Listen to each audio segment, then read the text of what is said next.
ಸೌರೆಕಾಯಿ ಮತ್ತು ಅಲಸಂದಿ ಕಾಳು ಹಾಕಿ ಹಾಲು ಸಾರು ಹೇಗೆ ಮಾಡ್ತಾರೆ ನಮ್ಮ ಅತ್ತೆ ಅಂತ ತೋರಿಸ್ತೀನಿ, ಬನ್ನಿ ನೋಡೋಣ. ಹಾಯ್ ನಮಸ್ತೆ, ವೆಲ್ಕಮ್ ಟು ಮೈ ಚಾನಲ್. ನಾನು ಲೀಲಾ. ಹಾಲು ಸಾರು ಮಾಡೋಕ್ಕೆ ಬೇಕಾಗಿರೋಂಥ ಇಂಗ್ರೀಡಿಯೆಂಟ್ಸ್ನ ನಾನು ಇಲ್ಲಿ ತೋರಿಸ್ತಿದ್ದೀನಿ, ಏನೇನು ಬೇಕು ಅಂತ. ಇಲ್ಲಿ ಫ್ರೆಶ್ ಆಗಿರೋ ಅಲಸಂದಿನ ತೊಗೊಂಡಿದ್ದೀವಿ. ಇದನ್ನು ಒಂದ್ಸಲಿ ವಾಶ್ ಮಾಡಿ ಕುಕ್ಕರ್ಗೆ ಹಾಕ್ಕೋಬೇಕು.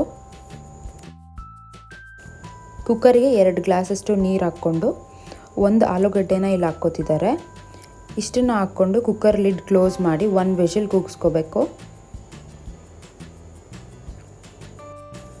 ಸೋರೆಕಾಯಿನ ಒಂದ್ಸಲಿ ವಾಶ್ ಮಾಡಿಕೊಂಡು ಈ ಥರ ಕಟ್ ಮಾಡ್ಕೋತಿದ್ದಾರೆ. ಅಲಸಂದಿ ಮತ್ತು ಆಲೂಗಡ್ಡೆ 1 ವಿಷಲ್ ಆದಮೇಲೆ ನಾವು ಕಟ್ ಮಾಡಿ ಇಟ್ಕೊಂಡಿರೋಂಥ ಸೌರೆಕಾಯಿನ ಇಲ್ಲಿ ಹಾಕಿ ಇದನ್ನು 2 ವಿಷಲ್ಸ್ ಹಾಕ್ಸ್ಕೋಬೇಕು.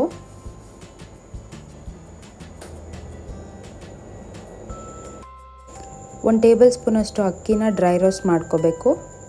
ಮಸಾಲಾಗೆ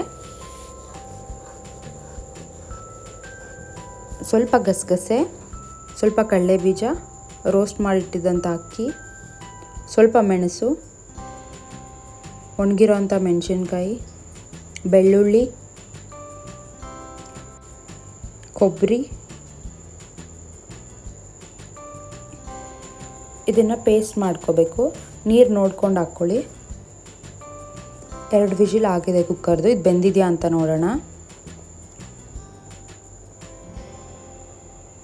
ಉಪ್ಪು ಮತ್ತು ನಾವು ಆವಾಗಲೇ ಮಸಾಲ ಮಾಡಿದ್ವಲ್ಲ, ಈ ಮಸಾಲಾನ ಇವಾಗ ಹಾಕ್ಕೋಬೇಕು.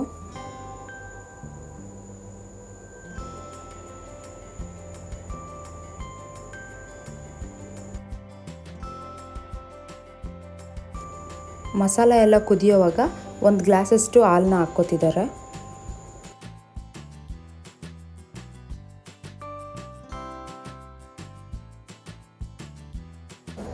ಲಾಸ್ಟಲ್ಲಿ ಇನ್ನೊಂದು ಒಗ್ಗರಣೆ ಹಾಕ್ಕೋಬೇಕು. ಅದಕ್ಕೆ ಎಣ್ಣೆ, ಸಾಸಿವೆ, ಕರ್ಬೇವಿನ ಸೊಪ್ಪು, ಒಣಗಿರೋ ಮೆಣಸಿನ್ಕಾಯಿ ಮತ್ತು ಸ್ವಲ್ಪ ಬೆಳ್ಳುಳ್ಳಿನ ಹಾಕ್ಕೊಂಡು ಒಗ್ಗರಣೆ ಮಾಡ್ಕೋಬೇಕು.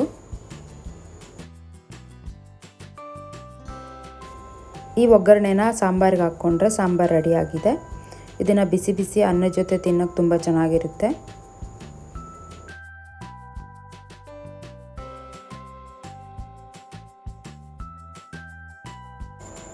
ಒಂದ್ಸಲಿ ಈ ಥರ ಸಾಂಬಾರನ್ನ ಟ್ರೈ ಮಾಡಿ ನೋಡಿ. ನಿಮ್ಗೇನಾದರೂ ಇಷ್ಟ ಆದರೆ ಲೈಕ್ ಮಾಡಿ, ಕಮೆಂಟ್ ಮಾಡಿ, ಸಬ್ಸ್ಕ್ರೈಬ್ ಮಾಡೋದನ್ನು ಮರಿಬೇಡಿ.